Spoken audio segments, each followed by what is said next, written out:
सविसिम जयचड़िन। मैं नेहा जैन प्राकृत आप सभी का प्राकृत की ऑनलाइन पाठशाला में हार्दिक स्वागत करती हूँ। आज आप सभी की प्रथम दिवस की प्रथम कक्षा है और आज की इस कक्षा में हम सभी सीखेंगे पागद वर्णमाला। तो आज की इस कक्षा को प्रारंभ करें उससे पूर्व हम सभी स्मरण करेंगे अपने पूज्य गुरुदेव परम आराध्य गुरुवर मुनवर प्रणम्य सागर जी महाराज का। जयकारा लगाएंगे। बोलिए परम पूज्य परम उपकारी प्रातः स्मरणीय प्राकृत मर्मज्ञ मुनवर प्रणम्य सागर जी महाराज की जय। बंधुओं, हम सभी प्राकृत भाषा के विषय में क्या जानते हैं, कितना जानते हैं? कुछ लोग तो ऐसा भी मानते हैं जब कुछ प्राकृत में लिखा हुआ उनको दिखाते हैं तो समझते हैं और कहते हैं ये तो संस्कृत में लिखा हुआ है। कहने का तात्पर्य है कि आज हम प्राकृत और संस्कृत की बीच में जो अंतर है उसको नहीं समझते हैं। तो आइए पागद वर्णमाला को सीखें। उससे पूर्व हमें जानकारी होनी चाहिए कि प्राकृत और संस्कृत भाषा के बीच में अंतर क्या है। तो सबसे पहले आपको कुछ बेसिक जानकारी दी जाएंगी कि हम प्राकृत भाषा को कैसे पहचानें कि ये प्राकृत भाषा में लिखा हुआ है। यानी कि कभी भी अभी आपको प्राकृत में कुछ दिखाई देता है तो आप उसको संस्कृत ना बोलें, उसे प्राकृत भाषा ही समझें।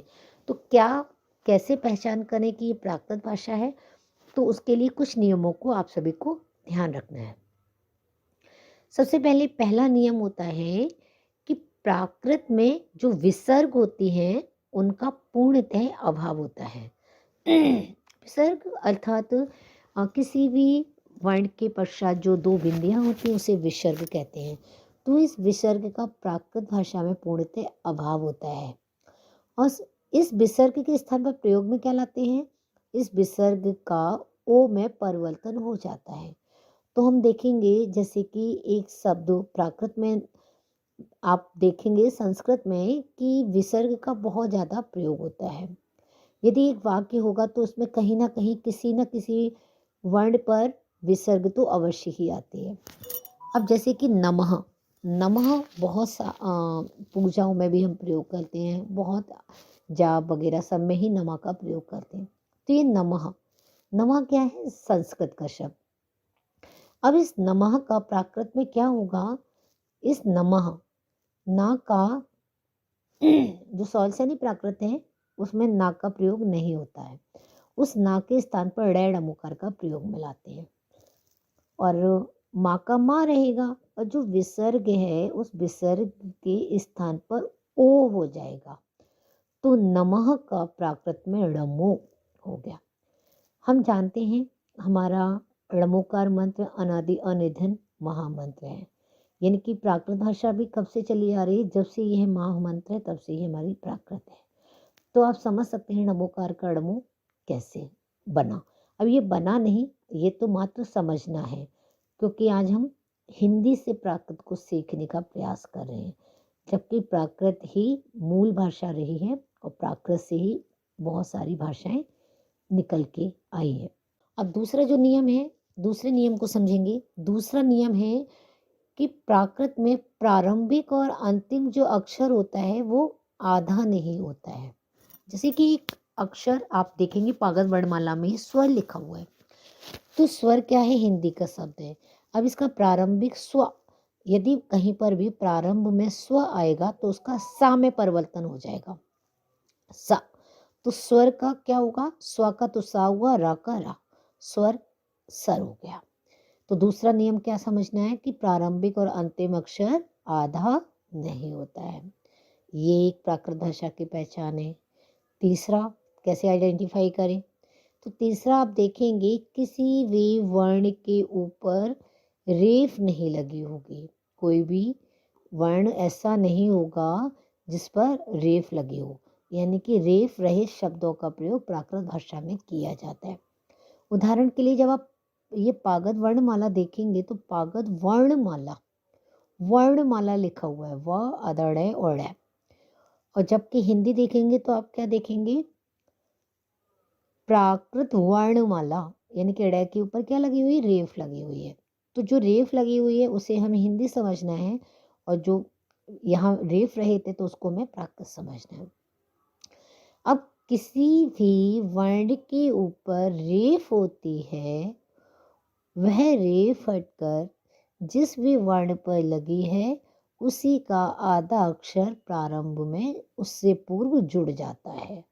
जैसे वर्ण, ड़ पर रेफ लगी है, अब इस रेफ को जब हटाएंगे तो क्या होगा, ड़ का ही आधा ड़ प्रारंभ में उससे पूर्व जुड़ जाएगा, तो वर्ण हो जाएगा।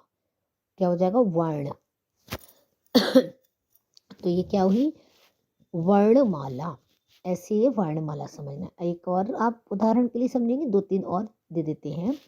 जैसे कि कर्म। अब कर्म में क्या है, माँ पर रेफ लगी हुई है। अब जब ये रेफ हटेगी तो क्या होगा, कम हो जाएगा, क्योंकि माँ पर रेफ लगी है। और जब ये रेफ हटाएंगे तो आधा माँ उससे पूर्व जुड़ जाएगा। ऐसे ही धर्म, माँ पर रेफ लगी हुई है, माँ की रेफ हटाकर मैं उससे आधा मैं पूर्व में जुड़ जाएगा, तो ये धर्म का क्या बना, धम्म बना, है ना। ऐसे ही वर्ण को समझना है। तो ये 3 व्याख्यान हुई। चौथी व्याख्यान क्या करें कि ये प्राकृत भाषा है। श शलगम और श षटकोण का प्रयोग श शैली प्राकृत में नहीं मिलता है, और इसके स्थान पर केवल एक स सपेरा का ही प्रयोग करते हैं। अगली एक पहचान है, प्राकृत भाषा में संयुक्त अक्षर का प्रयोग नहीं होता है। संयुक्त अक्षर, संयुक्त अक्षर किसे कहते हैं, 2 या 2 से अधिक वर्णों से मिले अक्षर को संयुक्त अक्षर कहते हैं। जैसे कि आप देखेंगे छ छत्री, त्रै त्रिशूल, ज्ञ ज्ञानी, ये सभी क्या है, संयुक्त अक्षर है, और इन अक्षरों का प्रयोग प्राकृत भाषा में नहीं होता है। तो इन अक्षरों के स्थान पर क्या होता है, जैसे कि छ छत्री है। यदि छ छत्री किसी भी शब्द के प्रारंभ में होती है तो वह ख में परिवर्तन हो जाती है, और यदि मध्य या अंत में होती है तो आधा क और ख में परिवर्तित हो जाती है।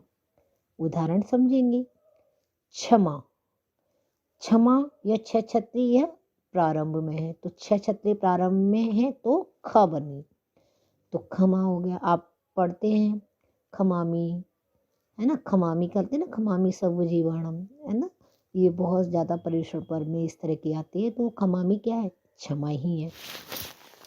अब मध्य में अंत में है तो क्या होगा, आधा क और ख में, तो शिक्षा, क्या आपकी पुस्तक जो है वह क्या है, पायो शिक्षा, शिक्षा। अब शिक्षा, जो शिक्षा है शलगम तो स सपेरा में परिवर्तित हो गया, सी हो गया, और अंत में जो छ छत्री छ आ रहा था उसका क्या हुआ, आधा क और ख और बड़े आ की मात्रा, तो शिक्षा। अब प्राकृत को प्राकृत भाषा में पागद भी कहते हैं, पाइय भी कहते हैं, पाई भी कहते हैं, और भी इसके कई नाम हैं। धीरे धीरे आपको अलग अलग क्लासेस में बताए जाएंगे, तो अभी इतना पर्याप्त है आपके लिए। तो पाह्य सिक्का अर्थात प्राकृत शिक्षा, पागद वर्णमाला अर्थात प्राकृत वर्णमाला। तो आप इतना अब बेसिक जानकारी में समझ गए होंगे कि ये चीज़ें हैं जिनसे हम पहचान करें कि प्राकृत भाषा को पहचानने के ये आसान तरीके हैं, और हम पहचान सकते हैं कि ये संस्कृत है और ये प्राकृत है। हिंदी तो सभी लोग समझते हैं, अब हिंदी और संस्कृत में और हिंदी और प्राकृत में तो अंतर जो होगा वो आपको समझ आ जाएगा। अब यहाँ पर हम पढ़ेंगे, सबसे पहले लिखा हुआ है वर्ण किसे कहते हैं। वर्ण, वर्ण भाषा की सबसे छोटी इकाई होती है और वर्ण को ही अक्षर कहा जाता है। तो ये हुई वर्ण की परिभाषा। अब वर्णमाला किसे कहते हैं, वर्णों के समूह को, वर्णों के समूह को क्या कहते हैं, वर्णमाला कहते हैं। जब वर्ण का समूह हो जाएगा, एकत्रित हो जाएगा, तो वह वर्णमाला कहलाएगी, है ना। इसके बाद वर्ण कितने प्रकार के होते हैं, वर्ण जो होते हैं वे 2 प्रकार के होते हैं। एक होते हैं स्वर यानी कि स्वर वर्ण, और दूसरे व्यंजन, व्यंजन वर्ण। तो व्यंजन बोलते हैं व्यंजन को, व्यंजन व्यंजन वर्ण। अब जो स्वर वर्ण है, स्वर वर्ण क्या होते हैं? वे वर्ण जिनके उच्चारण में किसी अन्य वर्ण की सहायता नहीं लेनी पड़ती है, जिनका उच्चारण क्या होता है? स्वतंत्र रूप से होता है, जिन्हें अन्य वर्णों की सहायता नहीं लेनी पड़ती है जब उनका उच्चारण किया जाए। जैसे कि स्वर वर्ण कितने होते हैं? 10 होते हैं। स्वर वर्ण कितने? 10। 5 तो हेरस्व, और हेरस्व को कहेंगे हस। हेरस्व को क्या कहेंगे? हस। और 5 होते हैं दीर्घ, और दीर्घ को कहेंगे दिग्घ। अब एक और पहचान, यहाँ पर एक नया कॉन्सेप्ट यहाँ पर आपके लिए निकल कर आता है। देखिए, आप लोग धीरे धीरे समझेंगे और इस वीडियो को भी 2 या 3 बार जरूर देख लेंगे। क्यों? कहीं पर भी आपको कोई भी कॉन्सेप्ट समझ में ना आए तो आप उसको क्या करें? देखें, और आपका वो कॉन्सेप्ट जरूर क्लियर हो जाएगा, है ना? क्योंकि अभी आप बिल्कुल फ्रेशर हो, न्यू हो, तो आपको हो सकता है पहली बार में कुछ समझ में मतलब आएगा तो 50-60 समथिंग समथिंग आएगा, बट 100 के लिए आप लोग पूरी वीडियो 2 या 3 बार देखेंगे, 100% कॉन्सेप्ट आपका क्लियर हो जाएगा। अब यहाँ आप देखेंगे दीर्घ। अब दीर्घ, अभी आपको बताया था जिस भी अक्षर पर रेफ लगी होती है उसका आधा अक्षर आगे जुड़ जाता है। अब यहाँ आप देखें दीर्घ। अब दीर्घ कैसे बनेगा? आपके अनुसार और मेरे अनुसार दीर्घ बनेगा, यानी कि दी, आधा घा और पूरा घा, यही बनना चाहिए। लेकिन यहाँ पर देखें तो क्या है? छोटा दाप पर छोटी एक की मात्रा है, दी है, आधा ग है और घ है। अब ये दिग्घ कैसे हुआ? समझेंगे, बहुत ही आसानी से समझेंगे, कहीं भी आपको परेशानी नहीं होने देंगे। तो दिग्घ कैसे बना? प्राकृत में 2 प्राण होते हैं, एक अल्प प्राण होता है, एक महाप्राण होता है। ठीक है, नाम ध्यान रखेंगे, अल्प प्राण और महाप्राण। अब ये अल्प प्राण क्या होता है? अभी आप आगे थोड़ा सा चलेंगे तो वहाँ पर व्यंजन वर्ण देखेंगे, और व्यंजन वर्ण जब देखेंगे तो आप देखेंगे कुछ वर्गीय व्यंजन है, क वर्ग, च वर्ग, ट, त और प वर्ग देखेंगे। तो ये आपको जो वर्ग बुक में भी दिखाई दे रहे हैं, आप इन वर्गों को देखिए। तो पहला, तीसरा और पांचवा, वर्ग का पहला, तीसरा और पांचवा जो वर्ण है वो तो कहलाएगा आपका अल्प प्राण, और दूसरा और जो चौथा वर्ण है वो कहलाएगा महाप्राण। और 2 महाप्राण कभी एक साथ नहीं आते हैं। ठीक है, तो अब जब आप दीर्घ देखेंगे तो उच्चारित कीजिए क, ख, ग, घ। घ कौन से नंबर पर आ रहा है? घ का उच्चारण स्थान, यानी कि जो उच्चारण नंबर है वो चौथा नंबर है। अब वो महाप्राण कहलाएगा। अब यदि घा आता आगे जोड़ देते हैं तो वो भी महाप्राण हुआ, और 2 महाप्राण एक साथ नहीं माने हैं, तो इसीलिए घ से पूर्व ग था, ग को रख दिया तो बना दीघ, यानी कि दी, अदा, ग और घ। अब फिर अब ये दिग्घ कैसे हुआ? यहाँ पर भी एक क्वेश्चन फिर आता है। तो एक और नियम है कि जब भी कोई आधा अक्षर से पूर्व का जो वर्ण होता है वो ह्रस्व यानी कि छोटा हो जाता है, उस पर चाहे बड़े आ की, बड़े ई, बड़े ऊ, बड़े ओ की मात्रा हो, तो वो सभी क्या होंगी? छोटी मात्राएं में परिवर्तित हो जाएंगी। तो जो दी था वो दी में परिवर्तित हो गया, दी, तो दिग्घ बन गया। उम्मीद करती हूँ इतना तो आपको समझ में आया होगा। इसको आप समझने के लिए फिर से इस वीडियो को बैक कर सकते हैं, है ना? क्योंकि बार बार समझाना तो कोई मतलब नहीं बैठता, तो आप लोग इस वीडियो को बैक कर लीजिएगा। अच्छा, अब ये हुआ दिग्घ। तो 5 तो ह्रस्व स्वर और 5 हुए दीर्घ स्वर। ह्रस्व यानी कि छोटा, अ, ई, उ, ए, ओ। तो तो यानी कि जिन वर्णों के उच्चारण में ज़्यादा क्या जोर नहीं लगाना पड़ता, सांस की गति ज़्यादा तेज नहीं होती, वे ह्रस्व कहलाते हैं, है ना। और जो दीर्घ हैं वो कैसे हैं? आ, ई, ऊ, ऐ, औ। यहाँ देखेंगे ए और ओ ये समान रूप से प्रयोग किए गए हैं, यानी कि ए ह्रस्व में भी आएगा और ए दीर्घ में भी, ओ ह्रस्व में भी और ओ दीर्घ में भी। कहीं कहीं कुछ बुक्स हैं जहाँ पर 8 ही स्वर बताए गए हैं। यहाँ पर ए आए और जो औ है वो कैसे दीर्घ में प्रयोग होंगे, कभी आपको जब ये गाथाएं वगैरह होंगी तो उस समय समझाया जाएगा। अभी आप लोग केवल इतना ही समझें कि ए और ओ का समान रूप से ह्रस्व और दीर्घ में प्रयोग किया जाता है। इसके बाद आगे बढ़ते हैं। स्वर वर्ण के बाद व्यंजन वर्ण। वे वर्ण जिन वर्णों के उच्चारण में अन्य वर्णों की सहायता लेनी होती है उन्हें व्यंजन वर्ण कहते हैं। और व्यंजन वर्ण क्या होते हैं? ये भी दो भागों में डिवाइड होते हैं, एक तो वर्गीय और एक अवर्गीय। वर्गीय वर्गीय यानी कि जिनके वर्ग होते हैं उन्हें वर्गीय कहते हैं। इन्हें स्पर्शी व्यंजन कहते हैं। स्पर्श व्यंजन क्यों कहते हैं? क्योंकि इन वर्णों के उच्चारण में कोई ना कोई पार्ट मुख का अवश्य टच करता है। जैसे कि आप देखेंगे का वर्ग को देखेंगे तो इसका उच्चारण क्या हो रहा है? कंठ से हो रहा है, क ख ग, है ना। तो इनका उच्चारण स्थान कंठ है ना, कंठ स्पर्श हो रहा है।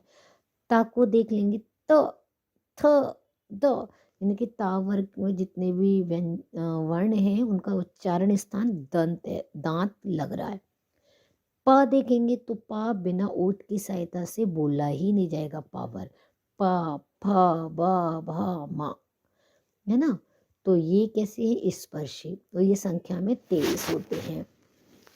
उसके बाद अवर्गीय। अवर्गीय यानी कि जिनके वर्ग नहीं होते हैं उन्हें अवर्गीय कहते हैं। अब अवर्गीय के भी दो भेद हो जाते हैं, एक तो होता है अंतस्थ, एक होता है ऊष्माक्षर। अब ये अंतस्थ क्यों है और ये ऊष्माक्षर क्यों है, इनको भी समझ लेते हैं। अंतस्थ क्यों है? अंतस्थ जो है वे वर्ण है 4, य, र, ल, व। य, र, ल, व, ये है अंतस्थ। अब अंतस्थ इनको क्यों रखा गया है इसके भी हम परिभाषा को समझेंगे। ऐसे वर्ण जिन वर्णों के उच्चारण में कंठ, ओठ, तालु, मूर्धा स्लाइटली टच करते हैं, यानी कि इनके सटने से, है ना, जो वर्ण उच्चारित किए जाते हैं उन्हें अंतस्थ कहते हैं। मतलब इन वर्णों की जब उच्चारण करते हैं तो स्लाइटली थोड़ा सा टच करता है ना, तो इसीलिए इनको अंतस्थ कहते हैं। और ये भी समझ सकते हैं ऊष्माक्षर और वर्गीय यानी कि स्पर्श व्यंजन के मध्यवर्ती जो व्यंजन वर्ण होते हैं वे कैसे कहलाते हैं? अंतस्थ वर्ण कहलाते हैं, है ना। अंतस्थ व्यंजन, है ना। तो ये अंतस्थ व्यंजन है। इसके बाद ऊष्माक्षर, ये दो होते हैं संख्या में, स और ह। अब ऊष्माक्षर की परिभाषा को समझेंगे। ऐसे वर्ण जिनके उच्चारण में ऊष्मा बाहर की ओर निकलती है, और क्या होती है? ऊष्मा स ह स ह, ऊष्मा बाहर की ओर निकलती है। या ये भी कह सकते हैं ये ना ऊष्मा पैदा करते हैं। इन अक्षरों से क्या होती है? ऊष्मा पैदा होती है, इसीलिए इनको ऊष्माक्षर कहते हैं। तो आपको ये व्यंजन समझ में आ गए? वर्गीय व्यंजन, अवर्गीय व्यंजन, वर्गीय में क्या, अवर्गीय में क्या, तो ये तो आपको समझ में आ गया होगा, है ना। और ये वर्गीय 23, ये अवर्गीय 6, और टोटल 29 व्यंजन प्राकृत भाषा में होते हैं। तो इस तरह से आप पूरा पागत वर्णमाला का ये कॉन्सेप्ट समझ सकते हैं।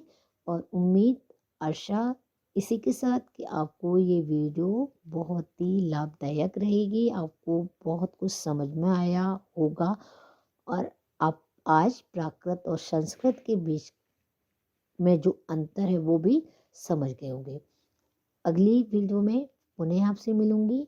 तब तक के लिए सभी को जय श्री हिंद और पूज्य गुरुदेव का आप सभी पर मंगल आशीर्वाद इसी तरह से बना रहे। आप सभी पाया सिक्का की इन पुस्तकों से इसी तरह से पढ़े